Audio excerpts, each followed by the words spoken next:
I am no frankincense or myrrh to give to thee, but such as I am, O Lord, desire to thee. I have no gold and silver for you to bring, but I honor you with my king, my king. Jehovah Jireh, my provider and my king. To you I give my everything. My hand I raise because I worthy of all praise. The King of Kings, ancient of days. Though I'm broken, I got no pay. Because of you, that's Christmas Day. Christmas Day. With circumstances in mind, I focus on God and how He's so kind. There's no need to have a long list. All of I need, they all are in Him, yeah. But since I sorrow, they can't humble me. So I will give my God much more of thee. Take my voice, my hands, and all that I live. Oh Father, here's my life, is your name. I am no frankincense or myrrh to give to thee, but such as I am, O Lord, desire to thee. I have no gold and silver for you to bring, but I honor you with my king, my king. I have no frankincense or myrrh to give to thee, but such as I am, O Lord, desire to thee. I have no gold and silver for you to bring, but I honor you with my king, my king.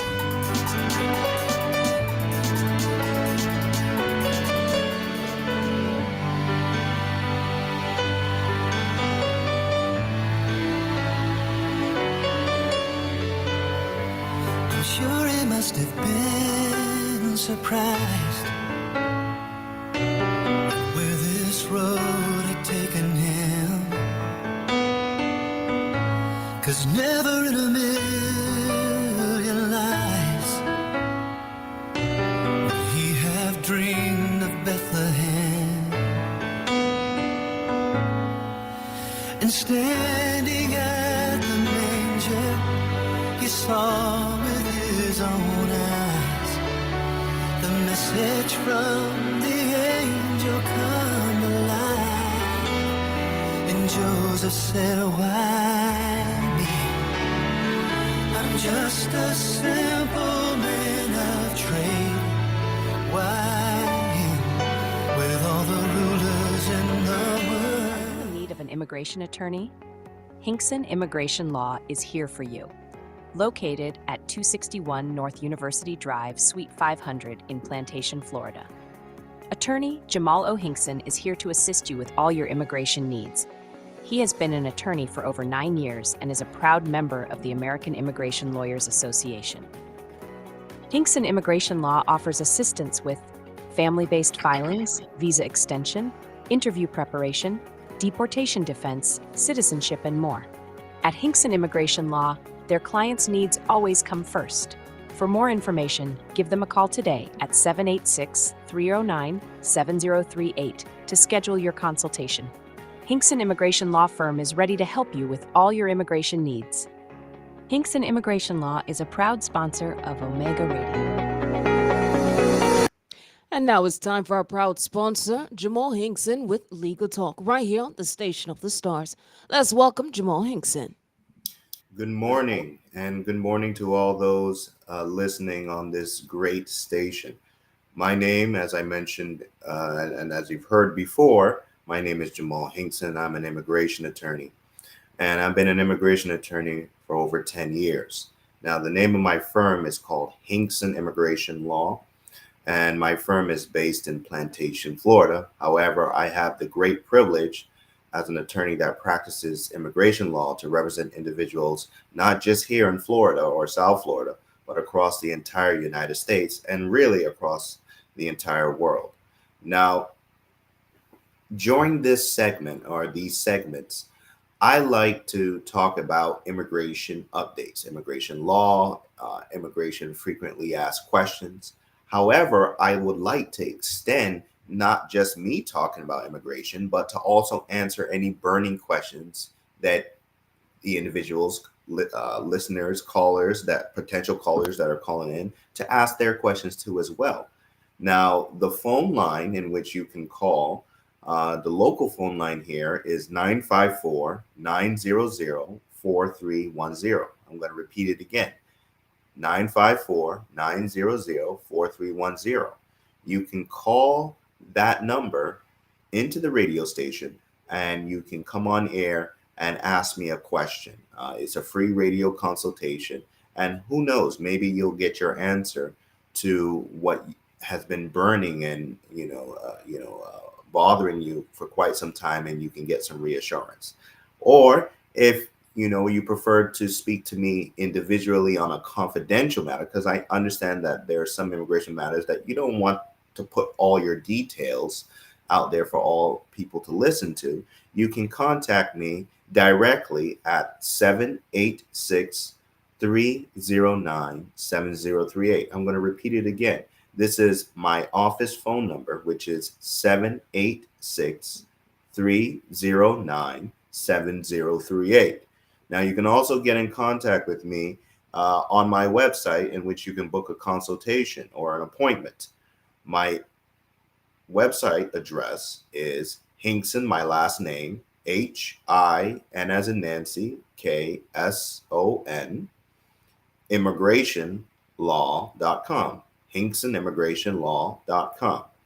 Now, let's get to it, folks.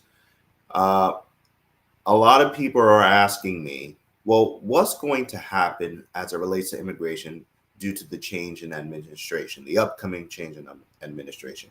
And I can give you my prediction in terms of what I believe is going to happen. But first, let me tell you what has already happened. And hopefully, if you're in this predicament, hopefully you contact my office so that we can strategize other avenues to you achieving or obtaining immigration status. And what has already happened is there was a program that was put into place by the Biden administration that was called Keeping Families Together, Parole in Place.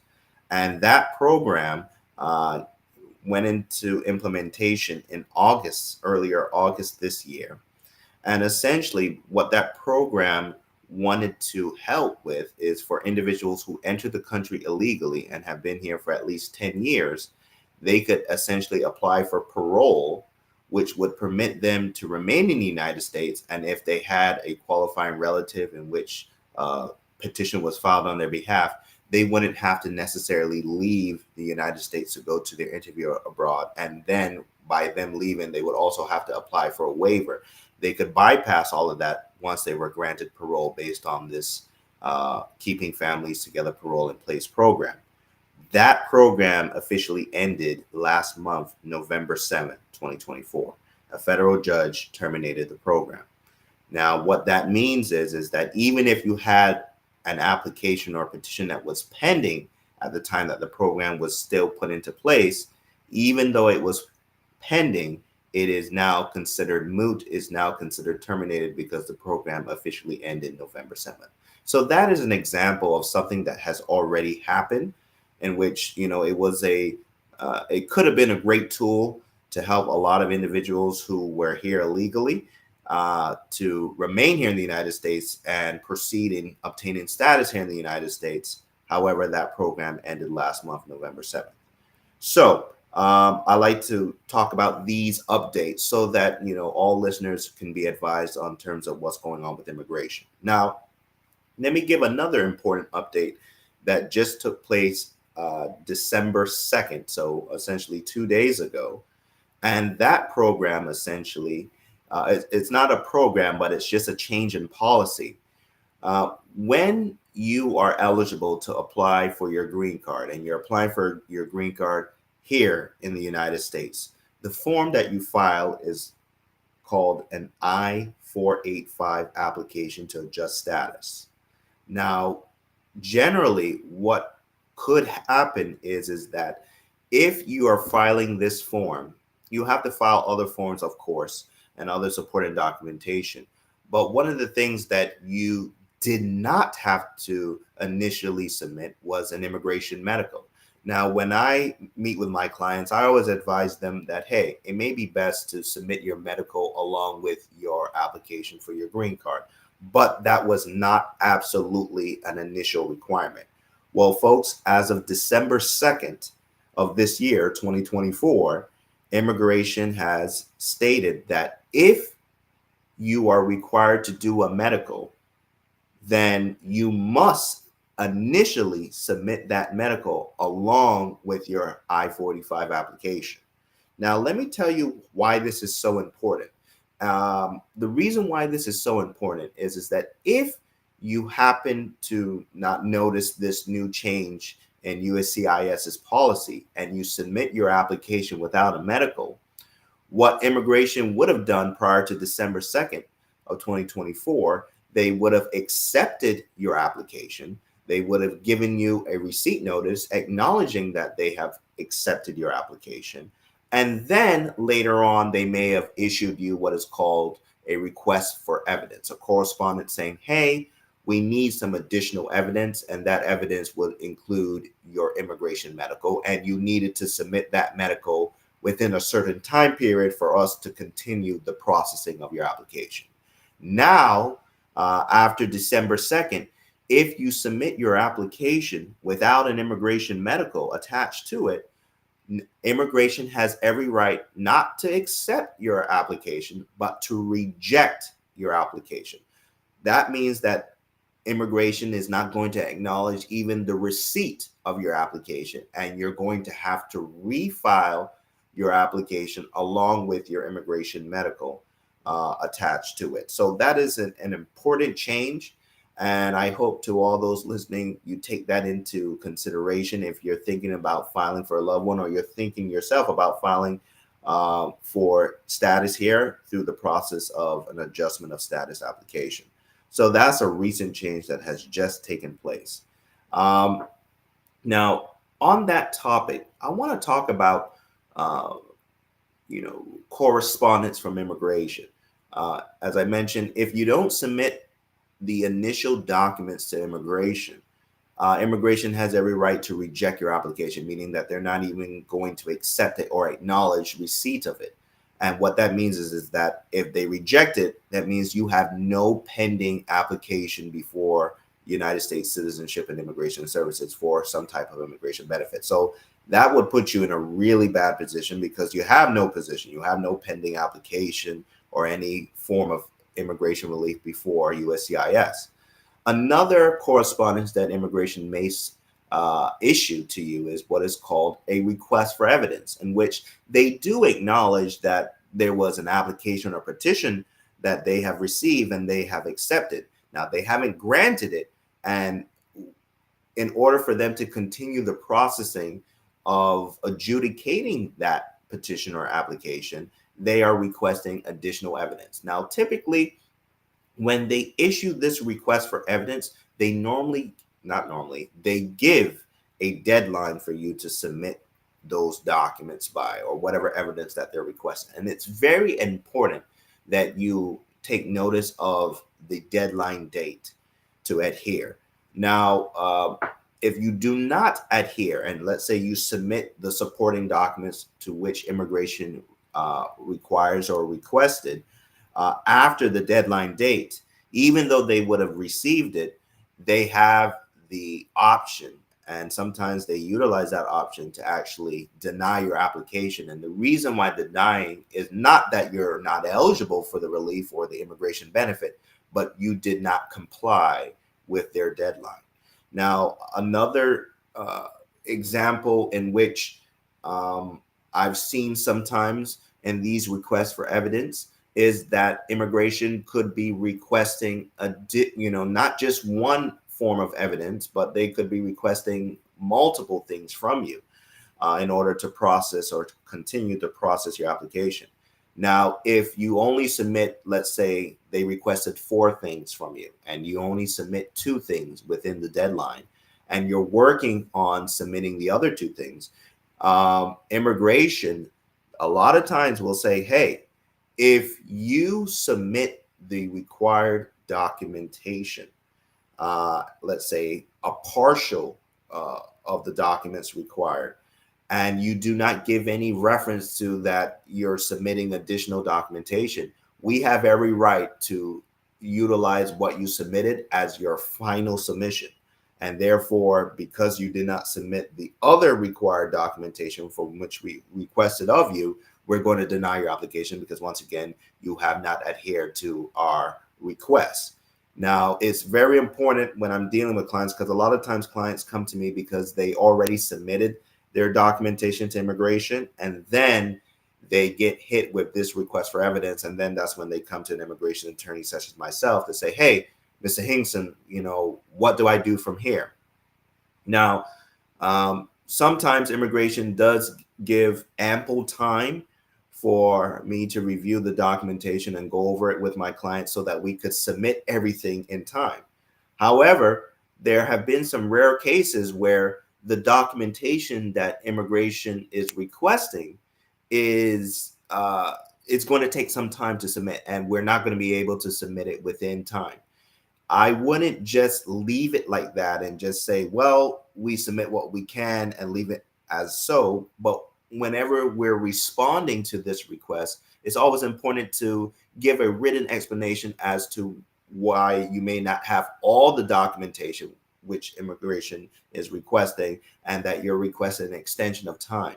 It's always important to document this, because in the event that immigration decides to deny the case for the lack of complying with the requirement, you can always request an appeal or file a motion to reopen, and you can say, hey, I submitted documentation. I explained the reason why I couldn't submit all of the requested documentation. I requested an extension, and therefore I'm requesting an opportunity for this case to be reopened or reconsidered based on the recent denial. So these are important tips that you need to take, especially in the immigration context. But I think the most important thing you need to get from this, ladies and gentlemen, is that immigration is becoming more and more complex and nuanced. They're requiring more documentation. They're vetting the type of documentation that they're receiving, and they're saying, hey, this is not good enough, or we need further explanation. And sometimes they are requesting things that may not even be necessary, and it will only take the eyes of an experienced immigration attorney to say, hey, what immigration is requesting is off the scope or out of their capacity, and we need to respond and tell them why it's out of their scope or out of their capacity. And so therefore, now is the time. If you're ever thinking about seeking an immigration benefit for yourself, or even for a loved one, or even of a friend, it's important to consult with an experienced immigration attorney such as myself. You don't want to put yourself or a loved one in sort of what I call a hole, in which now immigration sort of has the upper hand against you, because essentially you're trying to dig yourself out of the hole that you put yourself in. It's better to be advised of what are the requirements, and to have an attorney represent you, so that not only are you submitting the requested and required documentation, but then you have an advocate for you if you are required to appear for an interview, because that's another important layer in which we will discuss at a later time. Now, folks, I'm going to give my name of my firm, and my phone number once again. My name is Jamal Hinkson.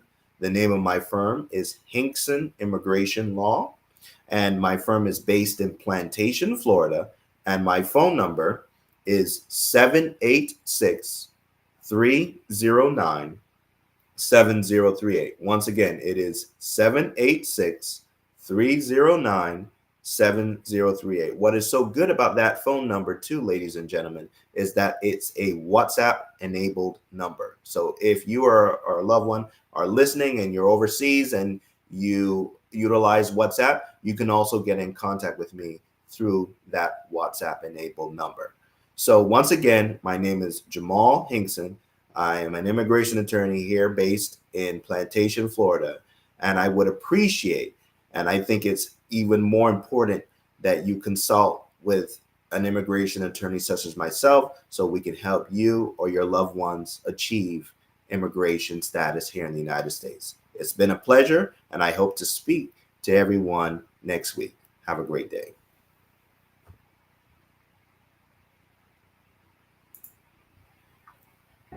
Located at 261 North University Drive, Suite 500 in Plantation, Florida.